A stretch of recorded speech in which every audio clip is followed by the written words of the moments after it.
Bismillahirrahmanirrahim. Dear students, Assalamu alaikum. The next topic of the Unit 20 of Physics FSC Part 2 is nuclear reaction.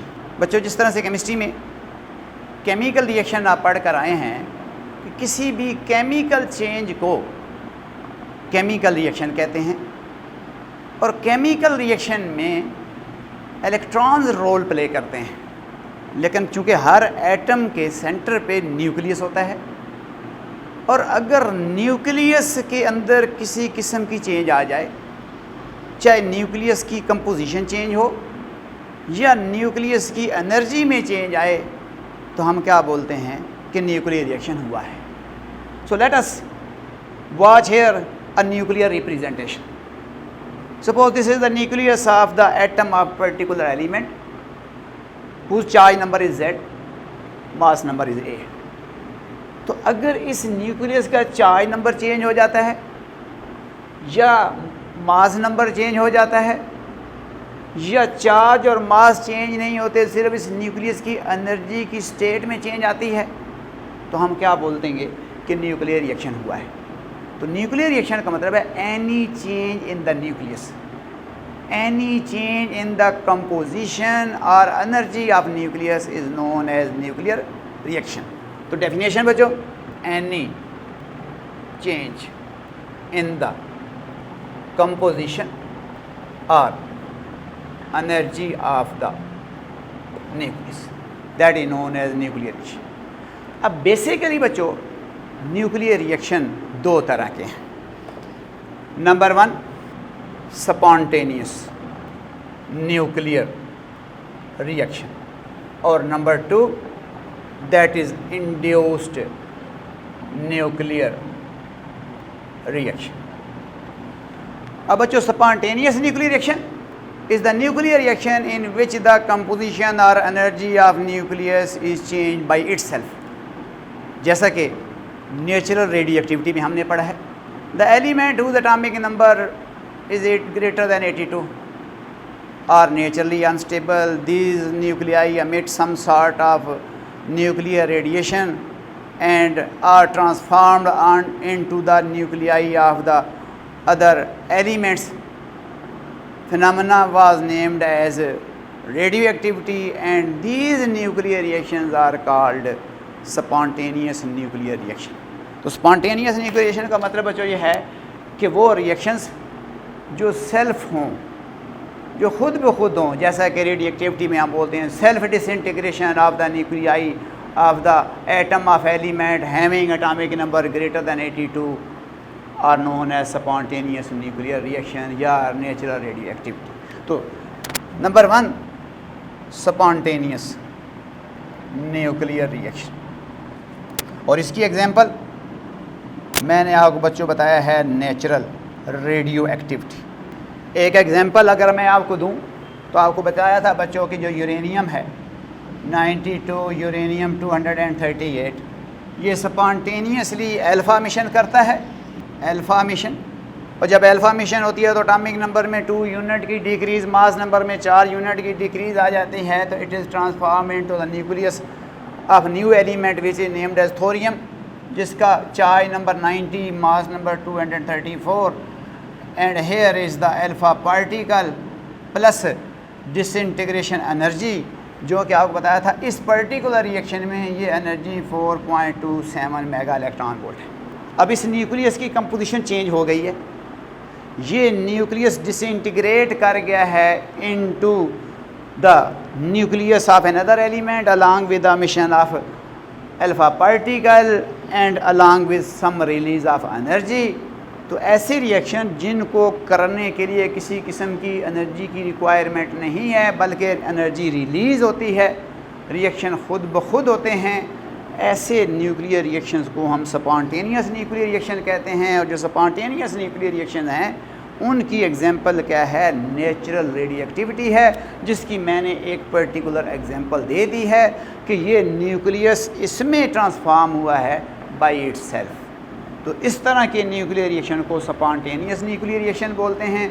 तो बहरहाल अगर nucleus की composition या energy में किसी भी टाइप की चेंज आती है, हम बोलते हैं कि न्यूक्लियर रिएक्शन हुआ है। But we are here interested in induced nuclear reaction, कि इंड्यूस्ड न्यूक्लियर रिएक्शन कैसे होता है और कब होता है। Induced nuclear, this nuclear reaction takes place when an energetic particle falls on the nucleus। मैंने बताया ये रिएक्शन खुद नहीं होता।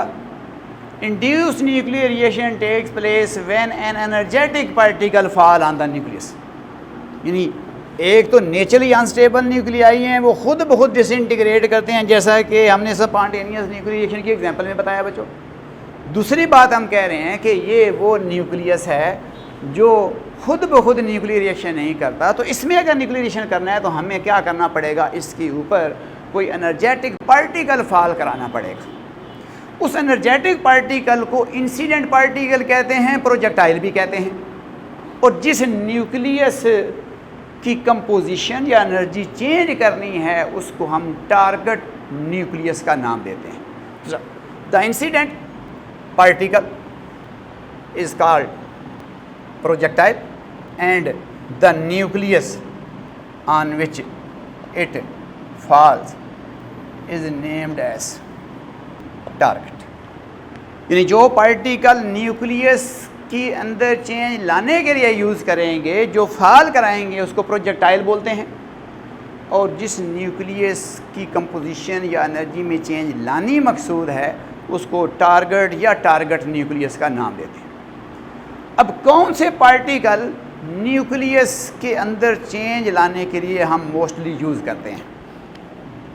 Usually proton 1H1, neutron 1H2, alpha particle जिसको हम 2He4 लिखते हैं, and neutron are used as projectile.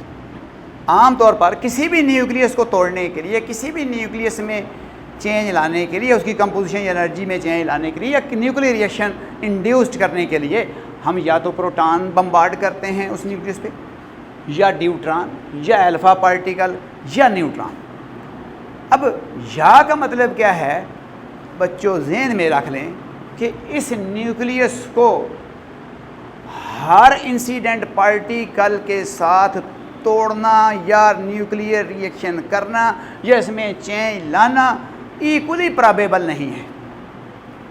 कुछ न्यूक्लियाई प्रोटॉन के साथ न्यूक्लियर रिएक्शन का ग्रेटर क्रॉस सेक्शन रखते हैं और बाकी इन पार्टिकल के साथ न्यूक्लियर रिएक्शन करने की प्रोबेबिलिटी कम रखते हैं।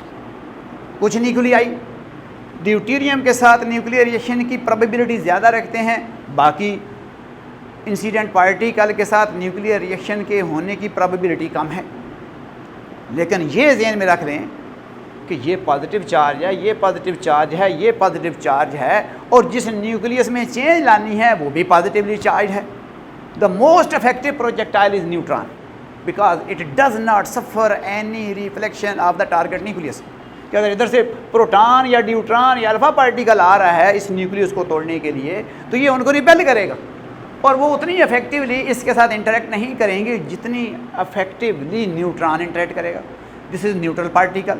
तो जब न्यूट्रॉन किसी न्यूक्लियस पे बम्बार्ड करते हैं तो it does not suffer coulomb force of repulsion of that nucleus, so it can easily penetrate into the nucleus and will be successful in inducing the nuclear reaction. So the most effective projectile is neutron. It is most effective projectile. अब बच्चों nuclear reaction को लिखते कैसे, ये तो बयान किया है, तो न्यूक्लियर रिएक्शन को लिखने का तरीका देखते हैं। In general nuclear reaction is written as capital X plus A capital V Y plus B into Q। जिस तरह से बच्चों केमिकल रिएक्शन को हम केमिकल इक्वेशन से रिप्रेजेंट करते हैं, इस तरह से न्यूक्लियर रिएक्शन को हम न्यूक्लियर इक्वेशन से रिप्रेजेंट करते हैं। Know what is meant by A, what is meant by X and what is meant by B, Y small b and capital Q। A incident particle, जिसको बच्चों projectile कहा है। X target nucleus, वो nucleus जिसके अंदर change लानी है, जिसमें न्यूक्लियर रिएक्शन करना है, ये target nucleus. Y residual nucleus, जब न्यूक्लियस में चेंज आएगी तो जो नया न्यूक्लियस बनेगा, जो बकाया न्यूक्लियस होगा, remaining nucleus after occurrence of the change, that is residual nucleus. Be emitted particle, जब इस पे प्रोजेक्टाइल गिरेगा तो इसमें से कुछ मज़ीद एमिशन हो सकती हैं, जिसको बी कह रहे हैं, ये एमिटेड पार्टिकल है। ये जो बकाया न्यूक्लियस बच जाएगा आफ्टर द न्यूक्लियर रिएक्शन, जिसको रेजिडुअल न्यूक्लियस कह रहे हैं। X nucleus which was to be changed and a the particle which will induce the nuclear reaction which is named as the projectile. क्यों? एनर्जी रिलीज्ड और absorbed in the nuclear reaction. ये वो energy है जो release होती है या absorb होती है न्यूक्लियर रिएक्शन के अंदर। इसको Q value of nuclear reaction कहते हैं, that is known as Q value of nuclear reaction. अब इन दोनों को, ये जो एक्स और ए हैं, और इन दोनों को जो वाई और बी हैं, जैसे केमिस्ट्री में बच्चों केमिकल इक्वेशन जब लिखते हैं तो इनको रिएक्टेंट कहते हैं और इनको हम प्रोडक्ट्स कहते हैं। अब यहाँ पर इनको रिएक्टेंट या प्रोडक्ट की बजाय न्यूक्लियर या न्यूक्लियर फिजिक्स के अंदर इनको, इन दोनों को इंटर एक्टिंग न्यूक्लियाई कह रहे हैं या पार्टिकल, और इनको प्रोडक्ट पार्टिकल का नाम देते हैं या प्रोडक्ट न्यूक्लियाई। उस तरह से जस्ट इनको रिएक्टेंट या इन दोनों को जस्ट सिंपली प्रोडक्ट का वर्ड यूज़ नहीं करते, इनको इंटरेक्टिंग पार्टिकल कह रहे हैं, इंटरेक्टिंग न्यूक्लियाई भी कह सकते हैं। अब इंटरेक्टिंग न्यूक्लियाई इसलिए बोलेंगे कि सम टाइम हम अल्फ़ा पार्टिकल को यूज़ करते हैं न्यूक्लियस को न्यूक्लियर रिएक्शन इंड्यूस करने के लिए। तो अब ये भी न्यूक्लियस है, ये भी न्यूक्लियस है, इट मीन ये दोनों न्यूक्लियाई होंगे तो इंटरेक्टिंग न्यूक्लियाई भी कह सकते हैं। और अगर न्यूट्रॉन या प्रोटॉन यूज़ करते हैं तो फिर एक पार्टिकल होगा, एक न्यूक्लियस होगा। तो आपकी अपनी मर्ज़ी है, इंटरेक्टिंग पार्टिकल्स कहें और इनको प्रोडक्ट पार्टिकल्स बोलें या पार्टिकल की जगह पे वर्ड न्यूक्लियाई बोल लें, इधर इनको भी न्यूक्लियाई लिख लें, बात एक ही है।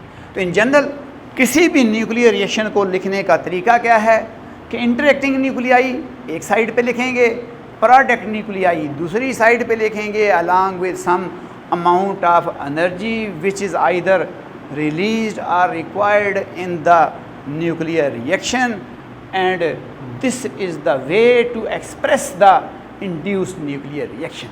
So what is induced nuclear reaction?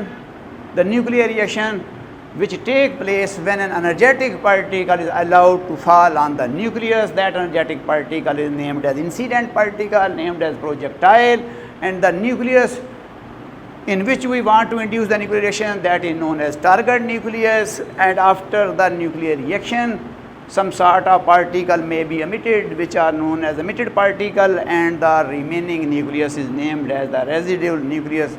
Q is the Q value of the nuclear reaction. अब बच्चों देखते हैं कि ये Q value of nuclear reaction क्या होती है। Q वैल्यू क्या है?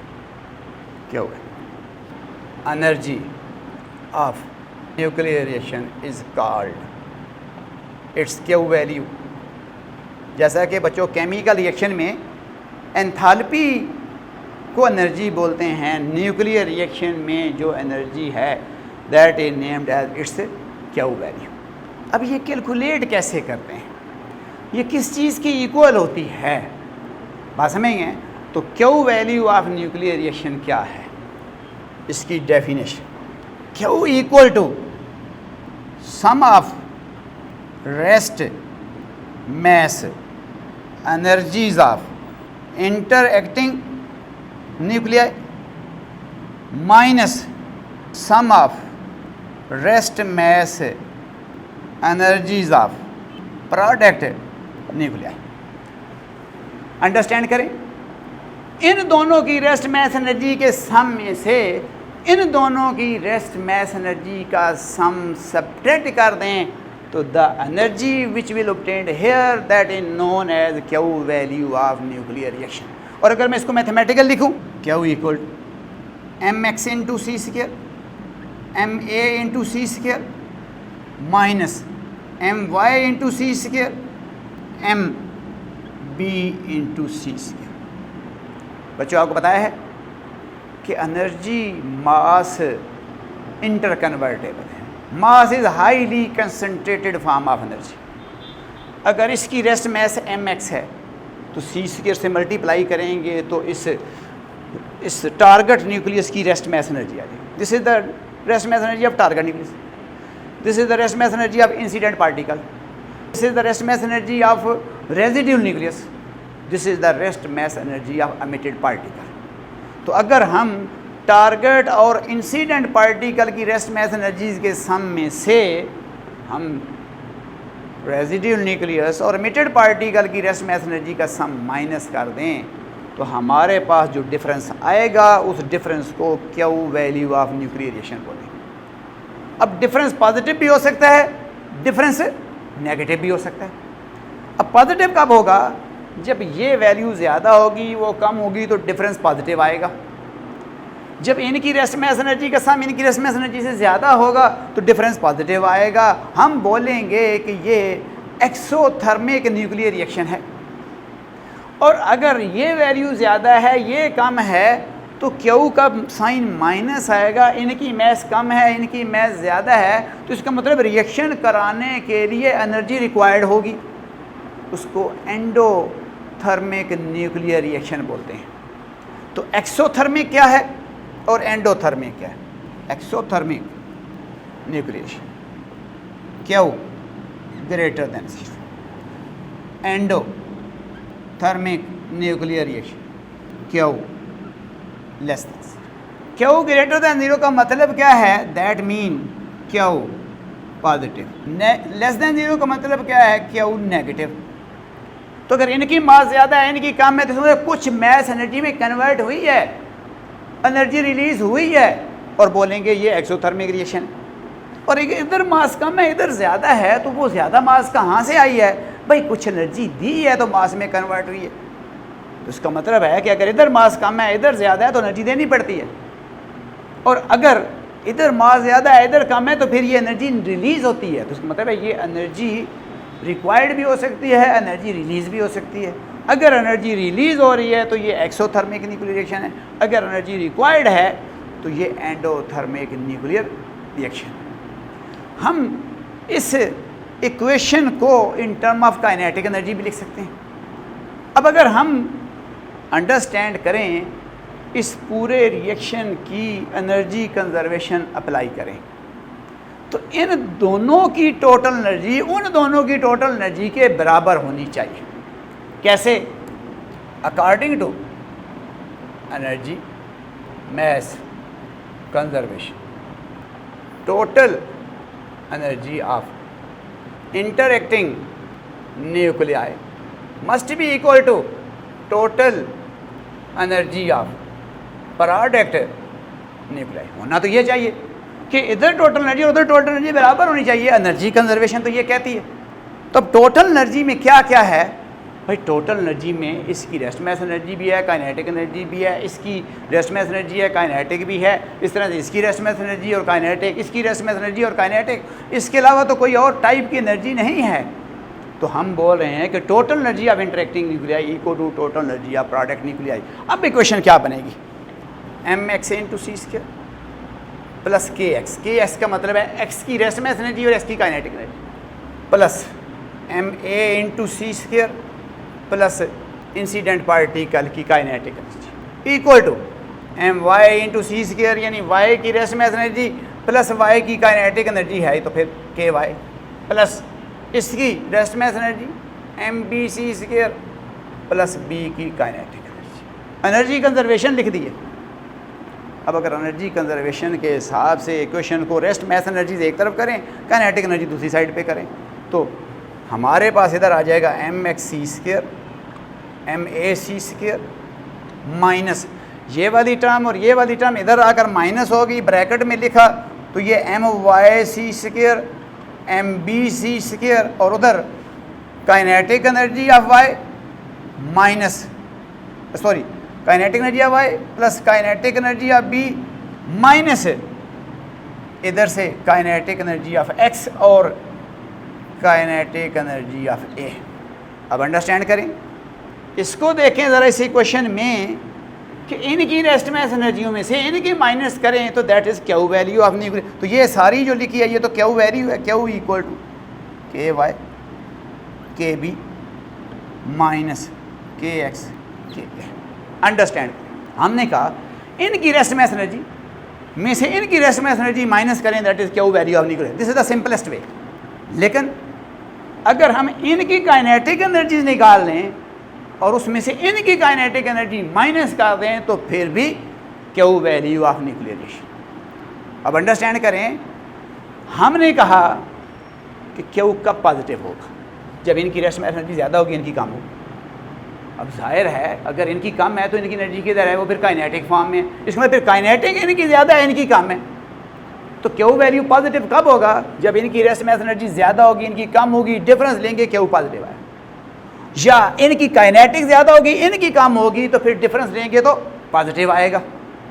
इसका मतलब है कि जब आपका एक्सोथर्मिक न्यूक्लियर रिएक्शन होता है तो सिस्टम अपनी रेस्ट मास एनर्जी को लूज़ करता है, काइनेटिक एनर्जी को गेन करता है। और जब आपका एंडोथर्मिक न्यूक्लियर रिएक्शन होगा तो फिर इधर रेस्ट मास एनर्जी कम होगी इधर ज़्यादा होगी। इसका मतलब है कि फिर इधर काइनेटिक एनर्जी कम होगी इधर काइनेटिक एनर्जी ज़्यादा होगी। तो एंडोथर्मिक न्यूक्लियर रिएक्शन में हमें एक definite amount of kinetic energy required होती है which is to be imparted to the incident particle to produce the nuclear chain. This mean Q value negative कब होगा, जब ये वैल्यू बड़ी होगी या ये इधर वैल्यू बड़ी होगी। इसका मतलब ये है कि एंडोथर्मिक रिएक्शन में काइनेटिक एनर्जी रिक्वायर्ड होती है ताकि इनकी मैस उनसे ग्रेटर हो सके। अदरवाइज अगर तो आपका रिएक्शन ही एक्सो है तो इधर मास ज़्यादा है इधर कम है, तो जो मास है वो कहाँ चली गई है, वो काइनेटिक एनर्जी में कन्वर्ट हो गई। और अगर एंडोथर्मिक रिएक्शन है इधर मास कम है इधर ज़्यादा है, तो मास कहाँ से आ गई है भाई, काइनेटिक एनर्जी इंसिडेंट पार्टिकल को दी गई थी न्यूक्लियर रिएक्शन करने के लिए। तो इसका मतलब है कि Q value of nuclear reaction क्या है, एनर्जी ऑफ न्यूक्लियर रिएक्शन है, जिसको क्यू से शो करते हैं। एंडोथर्मिक हो तो ये नेगेटिव होती है, एक्सो हो तो पॉजिटिव होती है। इसके निकालने के दो तरीके हैं, इनकी रेस्ट मास एनर्जी माइनस इनकी रेस्ट मास एनर्जी, या इनकी काइनेटिक एनर्जी माइनस इनकी kinetic energy. Q value of nuclear reaction आपके पास आ जाएगी। जी बच्चों, इंड्यूस न्यूक्लियर रिएक्शन पढ़ रहे हैं। The first induce nuclear reaction was observed by Rutherford in 1919। यानी सबसे पहले जो न्यूक्लियर रिएक्शन इंड्यूस्ड किया वो रदरफोर्ड ने किया 1919 में। कौन सा रिएक्शन किया, ज़रा उसको अंडरस्टैंड करने की कोशिश करते हैं। Rutherford perform first induced nuclear reaction in 1990। क्या ऑब्जर्व किया, he bombarded alpha particles on nitrogen. उसने अल्फा पार्टिकल को नाइट्रोजन पे बम्बार्ड किया। He observe that some of nitrogen nuclei were turned into oxygen nuclei along with emission of positive particles, protons. This nuclear reaction is expressed as, हम बच्चों बता रहे हैं कि सबसे पहला जो इंड्यूस न्यूक्लियर रिएक्शन था वो रदरफोर्ड ने किया। अब हालांकि बच्चों ये रदरफोर्ड ने एक्सपेरिमेंट 1918 में किया, लेकिन चूँकि आपकी बुक पे लिखा हुआ है कि एक्सपेरिमेंट करना और फिर उसको एक्सपेरिमेंट को बयान करना ये दो डिफरेंट टाइम्स में हो सकता है, तो रदरफोर्ड ने ये जो रिएक्शन है ये 1990 में सक्सेसफुली परफॉर्म किया। He bombarded alpha particle on nitrogen. He observed that some of the nitrogen nuclei were turned into oxygen along with emission of positive particle protons. This nuclear reaction is expressed as, मैं इस nuclear reaction को लिखने लगा हूँ 7N14. This is nitrogen nucleus bombarded by alpha particle 2He4. Oxygen 817 here, 1H. So this is the first induced nuclear reaction performed by the Rutherford. अब बच्चों, कोई भी न्यूक्लियर रिएक्शन सक्सेसफुली तब परफॉर्म होता है जब तक वो दो कंडीशन को फुलफिल ना करे। इट मीन किसी भी न्यूक्लियर रिएक्शन के लिए कुछ कंजर्वेशन लॉज का होल्ड करना ज़रूरी है। वो कंजर्वेशन लॉज क्या हैं कि conservation laws of nuclear reaction क्या हैं वो ज़रा देख लें। Conservation laws in nuclear reaction. For nuclear reaction to take place the following conservation laws must be fulfilled. यानी जब तक ये कंजर्वेशन लॉ होल्ड नहीं करेंगे न्यूक्लियर रिएक्शन नहीं हो सकता। For nuclear reaction to take place the following conservation laws must be fulfilled. पहला लॉ क्या है? Number 1, conservation of charge and mass number, कि चार्ज नंबर और मास नंबर की कंजर्वेशन होल्ड करनी चाहिए। अब न्यूक्लियर रिएक्शन से पहले टोटल चार्ज देखें 9 है, रिएक्शन के बाद देखें टोटल चार्ज 9 है। इसका मतलब है conservation of charge number hold कर रहा है। Conservation of mass number 14 + 4 18, 17 + 1 18, which means कि ये जो न्यूक्लियर रिएक्शन लिखा हुआ है ये हो सकता है, क्योंकि पहले basic law conservation of charge और मास नंबर है। तो पहली बात नंबर ऑफ प्रोटॉन्स को चेक करना है। तो नंबर ऑफ प्रोटॉन देखें कि लेफ़्ट साइड पे और राइट साइड पे न्यूक्लियर रिएक्शन के क्या हैं। Number of proton before nuclear reaction 7 + 2 that is 9. After nuclear reaction these are 8 + 1 it is 9. That means number of protons की कंजर्वेशन होल्ड कर रही है। दूसरा नंबर ऑफ न्यूक्लियॉन्स कह लें या मास नंबर की कंजर्वेशन कह लें।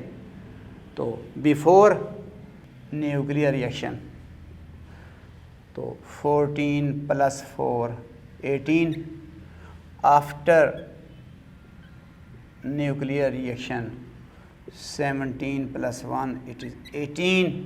तो इसका मतलब है नंबर ऑफ प्रोटॉन कंजर्व हैं, नंबर ऑफ न्यूक्लियॉन्स भी कंजर्व हैं। तो किसी भी न्यूक्लियर रिएक्शन के होने की जो प्राइमरी कंडीशन है कि चार्ज और मास नंबर की कंजर्वेशन होनी चाहिए, वो कंडीशन आपकी फुलफ़िल हो रही है। अब देखते हैं कि एनर्जी मास कंजर्वेशन से क्या ये रिएक्शन खुद होगा या specific amount of energy required होगी, या अगर रिक्वायर्ड है तो फिर कितनी होगी। अब ज़ाहिर है इंड्यूस न्यूक्लियर रिएक्शन है। अब इंड्यूस न्यूक्लियर रिएक्शन में ज़रूरी नहीं होता कि इंड्यूस न्यूक्लियर रिएक्शन जो है वो एंडो ही हो, एक्सो भी हो सकता है। रिएक्शन को ट्रिगर करने के लिए अगर कुछ एनर्जी चाहिए, might be later on energy release ज़्यादा हो जाए, जैसा कि हम आगे न्यूक्लियर फिशन में जाकर पढ़ेंगे। तो यहाँ पर सिंपल ये ज़हन में रख लें कि एनर्जी कंजर्वेशन का लॉज भी होल्ड करना चाहिए। देखते हैं कि इस स्पेसिफिक एग्जांपल में ये जो हम एग्जांपल दे रहे हैं कि कंजर्वेशन ऑफ चार्ज और मास, जैसे देखिए एनर्जी की कंजर्वेशन देखते हैं। दूसरी condition number 2, conservation of mass energy. Rest mass of nitrogen, ये देखें, rest mass of alpha particle देखें, और टोटल मास देखें इंटरेक्टिंग न्यूक्लियाइयों की कितनी है। तो दोनों की मास को अगर मैं कोट करूं, डाटा जो बुक पे दिया गया उसके मुताबिक यूनिफाइड मास स्केल पे मैंने मास लिखी है 14.00307 एंड इसकी 4.0020603, 6 डिजिट आफ्टर डेसिमल मैं यूज़ कर रहा हूँ 14.00307 and 4.0020603 I think here once again यहाँ 4 है U और total sum of rest masses of interacting nuclei, इन दोनों की टोटल मास अगर हम निकालें तो बच्चों ये बनती है 18.00567 U, ये टोटल मास बनती है। अगर हम बुक को आप फॉलो करके देखते हैं तो 18.00567 U। इस तरह से ऑक्सीजन की rest mass of oxygen, rest mass of proton और total mass sum of rest mass of product nuclei, उसको भी निकालें 16.999133 U और 1H1 की मास 1.007825 U। ऐड करें दोनों मैसेज को, नो कंपेयर दीज मैस। अब हमें नज़र आना शुरू हो गया है कि इंटरएक्टिंग न्यूक्लियाइयों की मैसेज का सम कम है। मैं रिएक्शन को ज़रा टॉप पे लिख दूं ताकि आप रिएक्शन को देखें। Reaction was 7N14 2He4 and that is oxygen 1H1। इन दोनों की मजमूई मैस ये वाली लिखी है और इन दोनों की मजमूई मैस ये वाली लिखी है। अब इनकी मैस का सम ज़्यादा है, इनकी मैस का सम कम है। इसका मतलब है हम कह रहे हैं कि इनकी रेस्ट मैस एनर्जी का सम कम है, उनकी रेस्ट मैस एनर्जी का सम ज़्यादा है। तो इसका मतलब ये है कि कम मास ज़्यादा मैस में कैसे कन्वर्ट होगी, जब हम पहले इंटरएक्टिंग न्यूक्लियाइयों को एक definite amount of kinetic energy देंगे, अदरवाइज़ ये रिएक्शन नहीं हो सकता। अब चूंकि इनकी रेस्ट मैस एनर्जी का सम ज़्यादा है, इनकी रेस्ट मैस एनर्जी का सम कम है, तो इसका मतलब है ये एंडोथर्मिक न्यूक्लियर रिएक्शन है। तो पर as sum of rest mass energies of nitrogen and helium less है sum of rest mass energies of oxygen and proton, Q is negative, nuclear reaction is endothermic. Reaction endothermic है। अब Q value of reaction निकालें तो that is, अब बच्चों आपको बताया कि इनकी रेस्ट मैस एनर्जी का सम में से इनकी रेस्ट मैस एनर्जी का सम माइनस करें, तो इनकी रेस्ट मैस एनर्जीज़ का जो सम है दैट इज़ 18.005677 U। इसको एनर्जी में कन्वर्ट करना है तो 931 मेगा इलेक्ट्रॉन वोल्ट पर U से मल्टीप्लाई करें, फिर माइनस इनकी रेस्ट मैस एनर्जी निकालें माइनस 18.006958 U और 931 मेगा इलेक्ट्रॉन वोल्ट पर U से मल्टीप्लाई करें और अपना रिज़ल्ट अगर ऑब्टेन करें Q, इसको अगर आप सॉल्व करें यू गेट -1.192 मेगा इलेक्ट्रॉन। इसका मतलब है इस रिएक्शन को करने के लिए इस अल्फा पार्टिकल को नाइट्रोजन के न्यूक्लियस के साथ इतनी काइनेटिक एनर्जी के साथ बम्बार्ड करना ज़रूरी है। तो इसका मतलब है this nuclear reaction can not take place unless the alpha particle strike with kinetic energy equal to 1.192 mega electron volt with nitrogen nucleus। Understand, किसी भी न्यूक्लियर रिएक्शन के लिए ज़रूरी है कि दो कंडीशनें फुलफिल करें। First induce nuclear reaction perform by Rutherford in 1919, conservation of charge must hold, conservation of mass number must hold and conservation of mass energy must hold। अगर ये कंडीशनें फुलफिल होंगी न्यूक्लियर रिएक्शन होगा, अगर ये नहीं हुए तो न्यूक्लियर रिएक्शन नहीं हो सकता। अब सपोज करें हम नाइट्रोजन पे अल्फा पार्टिकल बम्बार्ड करते हैं with energy less than 1.192 mega electron volt, this nuclear reaction can never occur. क्यों नहीं हो सकता? Conservation of mass energy hold नहीं कर रही। कंजर्वेशन ऑफ मास एनर्जी कब होल्ड करेगी? जब अल्फा पार्टिकल की energy minimum 1.192 mega electron volt होगी। अब अगर ये एनर्जी अल्फा पार्टिकल की हम 1.19 मेगा इलेक्ट्रॉन वोल्ट से अगर ज़्यादा देते हैं तब भी न्यूक्लियर रिएक्शन होगा। मसलन ये हमारे पास अंडरस्टैंड करें हम क्या कह रहे हैं। हम कह रहे हैं कि this is the nucleus of nitrogen, here is the bombarding particle which is coming towards the nitrogen and this bombarding particle is alpha particle। अब जब ये टकराएगा तो न्यूक्लियर रिएक्शन होगा। Oxygen 817 isotope of N oxygen and here is the proton।